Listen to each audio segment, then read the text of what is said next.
Unbelievable things happen in this game. It's filled with beauty, unexpected moves, something that you don't see every day. White is Jorden van Foreest, black is Teimour Radjabov. Now if you look at this position, white pawns coming this way, black pawns going this way towards queening. The white king is cornered. At the same time, black has two extra pawns. The rook is under attack. It's white to play. And Jorden van Foreest thought that, okay, game is gone almost. Let me set a final trap. He played bishop d4. Now look at this brilliant move. If you take with the pawn, then rook e6 check. And if you take the rook, it's a stalemate. Unbelievable. Okay, so let's say that here you do not take the rook, then the rook just pursues you. This is known as a mad rook. You just can't get rid of it. It just keeps following you wherever you go. There is just no way. Okay, you decide that you will take this bishop with the knight. Once again, the rook doesn't care whether it's a knight or not. All that it wants to do is keep attacking the king, and the moment you take it, stalemate. So Radjabov, of course, very alert to this possibility, moves his king to e7. Now Jorden van Foreest moves his rook. Radjabov thinks here, now this rook cannot be a mad rook. I will pick up the bishop. Jorden said, are you sure? Check. See, if you take it, it's a stalemate. So he moved his king. Check. King up. Check. The king is being checked. He went here. Check. King went here. Check again. This time he played king b6, and now things start getting tricky. Because if you give rook d6 check, I bring my rook back, and now there is no longer a stalemate. The king can move out and black is totally winning.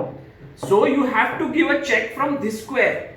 This is where Radjabov was down to his last few seconds. He had to make a decision to go to a5 or to c5. I would ask you to pause the video and figure out whether you will play your king to a5 or c5. Well, if you chose a5, congratulations.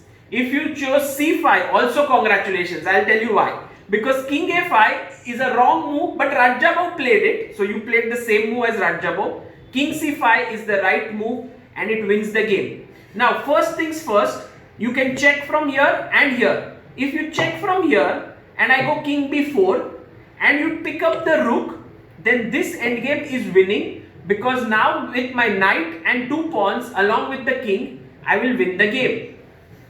So you really don't want to be checking from here. You check from here, king c4, check, king d3, rook takes d4, and now king goes over here, and you will see that now no longer this check works, because the king is blocking the path and the white king can come out.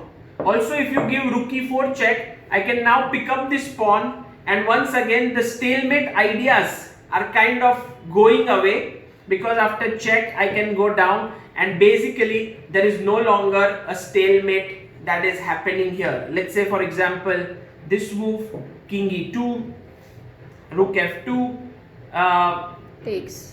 Sorry? No, sorry. Yeah, not takes, but just king here, and I think this should work out, because F3. check, king here, check,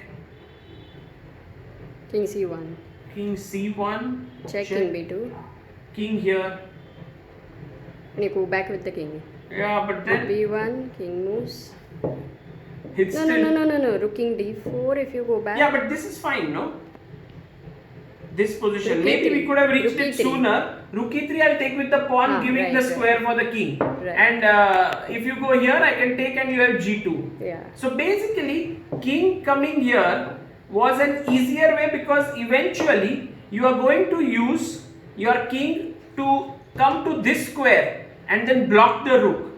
But what Radjabov did is he went to a5, which was a blunder, because now rook b5 check, and what has happened is you have now been cut off on the a file, and the rook simply pursues you every single place. I don't even take this rook because that is a lost endgame.